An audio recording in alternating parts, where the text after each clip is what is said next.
Salut à tous, donc maintenant c'est bientôt Noël, c'est trop bien, vous allez avoir plein de cadeaux et tout, on va tous avoir plein de cadeaux.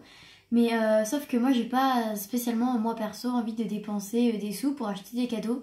Donc aujourd'hui je vais vous montrer comment faire des cadeaux faits maison sans avoir à acheter des trucs. Donc aujourd'hui je vais vous proposer de faire des marque-pages personnalisés. Donc voilà. Donc pour vous rappeler, s'il y en a qui ont oublié qu'est-ce que c'était un marque-page, en fait vous prenez un livre et par exemple vous en êtes à la page 67 et vous mettez votre petit minou, enfin votre petite photo quoi, à l'intérieur. Et donc après vous le refermez donc là où vous en êtes et ça fait vraiment très joli. Ça fait même une petite déco livre, je trouve ça vraiment trop beau. Et donc après vous le rouvrez. Et vous voyez votre petit chat, moi j'ai pris un chat ou votre photo quoi, et puis vous vous retrouvez à la bonne page où vous en étiez. Maintenant je vais vous dire le matériel qu'il faut. Donc une boîte cartonnée si possible, donc moi j'ai pris une boîte de Nesquik. Avec ceci de la laine, donc n'importe quelle couleur, il n'y a pas d'importance, c'est vous qui choisissez. Avec des ciseaux. De la colle, donc si possible qu'elle soit quand même assez forte vu que on va prendre notre photo et après on va prendre donc notre papier cartonné et on va le coller derrière, donc ce serait mieux qu'elle soit assez forte. Puis après donc le carton, donc comme je vous ai dit qu'on va coller derrière, donc si préférence blanc car sinon ça fait grisonner comme ça ou jaune, n'importe quelle couleur, mais c'est mieux blanc en fait, moi je préfère. Première étape, donc choisir l'image que vous voulez. Donc moi j'ai choisi une photo Adidas, donc vous la faites développer, hein, vous regardez sur votre ordinateur ou sur votre téléphone, vous prenez la photo qui vous plaît, puis vous la imprimez. Ou sinon une photo, par exemple pour le papier mamie de ses petits enfants, ou un passionné de foot, vous lui imprimez une photo de foot, ou voilà, hein, vraiment, donc voilà. Alors après avec votre ciseau, donc vous allez couper votre image, donc voilà.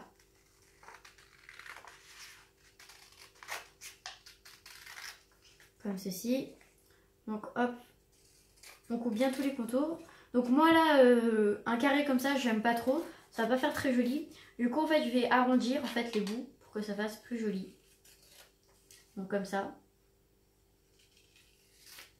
Comme ça. Voilà, je vais arrondir les bouts, ça va faire plus joli. Et en plus sinon ce sera trop gros et ça fera pas assez beau et donc voilà. Et voilà après le résultat que ça doit vous donner avec l'image de votre choix.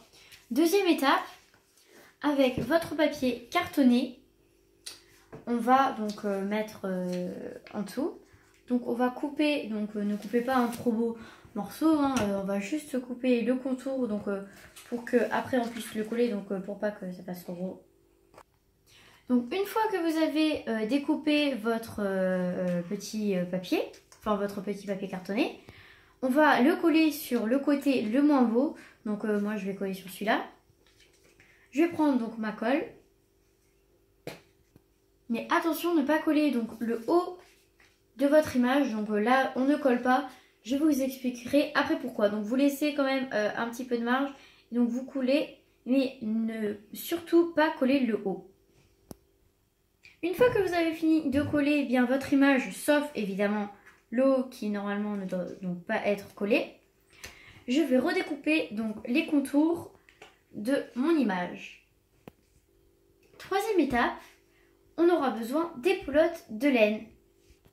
Avec les pelotes de laine, vous aurez besoin donc d'un carton. On a dit c'est pas grave, donc si vous le voyez, enfin si on le voit pas, donc tant mieux, hein, parce que ça va pas se voir quoi. Beau ou moche, on s'en fiche. Donc de votre boîte cartonnée. Après ceci, vous allez prendre donc la couleur de votre choix. Moi, je vais prendre bleu. Vous allez donc déjà essayer de trouver le bout. Dès que vous avez réussi à trouver votre fameux bout de laine, vous allez prendre votre papier en carton. Et donc, vous allez laisser quand même assez de marge. Enfin, vous allez laisser un bon morceau donc de laine qui pend comme ça. Et puis, avec ceci, nous allons faire un rond, donc on va faire comme ceci, car je sais pas comment expliquer.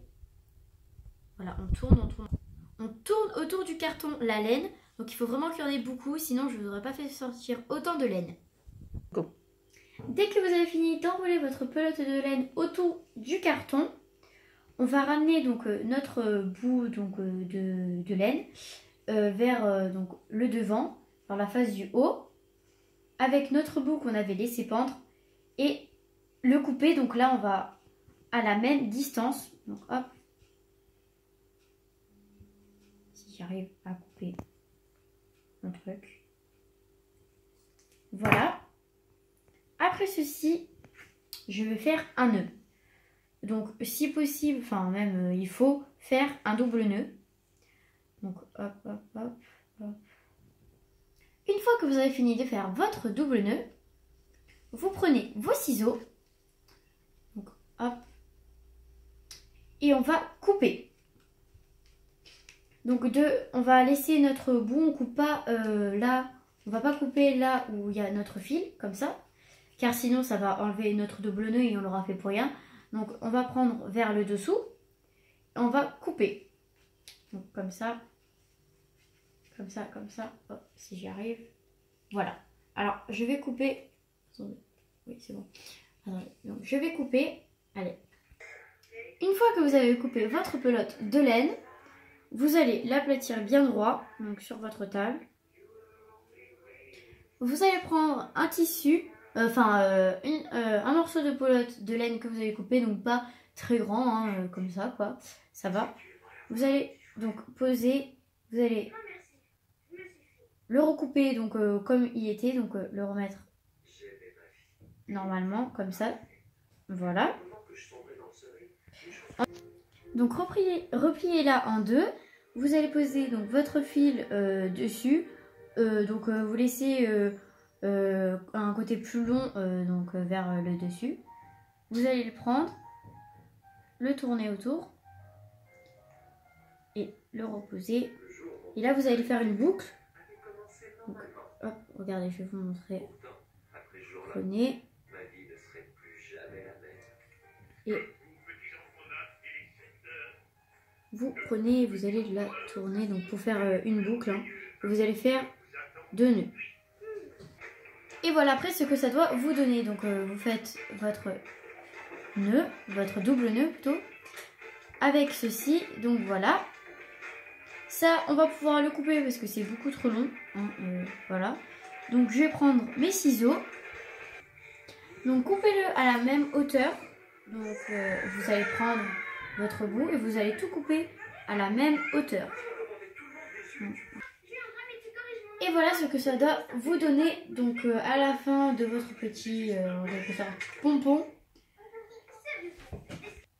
Une fois que vous avez fini de faire votre petit pompon, vous allez reprendre votre feuille cartonnée. Donc ouvrir où normalement il ne fallait pas mettre de colle. Placer, mettre de la colle dans les deux côtés extérieurs. Intérieurs de la face quoi. Donc on va prendre la colle, on va la mettre de deux côtés. Donc là, faut pas se gêner à en mettre, hein. Mettez-en autant que vous voulez. Là, dès que vous avez bien appliqué la colle, vous allez prendre vos deux fils qu'on avait laissés, qui normalement devraient être à la même taille, et les placer bien. Donc comme ça là à l'intérieur. Donc le plus que vous pouvez. Et vous allez appuyer très fort. Et là on va tenir pour que la colle tienne. Et que après ça nous fasse notre petit porte-clés. Et voilà à la fin ce que ça doit vous donner. Donc vous allez prendre votre livre. Donc voilà, vous prenez là, vous en êtes à la page 73. Hop, vous placez votre petite photo. Voilà, voilà, voilà. Et voilà mon livre avec donc le petit pompon qui dépasse, qui fait vraiment très très joli. Et voilà. Donc merci d'avoir regardé ma vidéo. Prochaine vidéo prévue, ce sera ou slime, donc comment faire du slime, etc. Ou sinon carte de vœux, car on est dans le thème Noël. Donc n'hésitez pas du coup à me dire ce que vous préférez dans les commentaires. Allez, ciao ciao les loulous!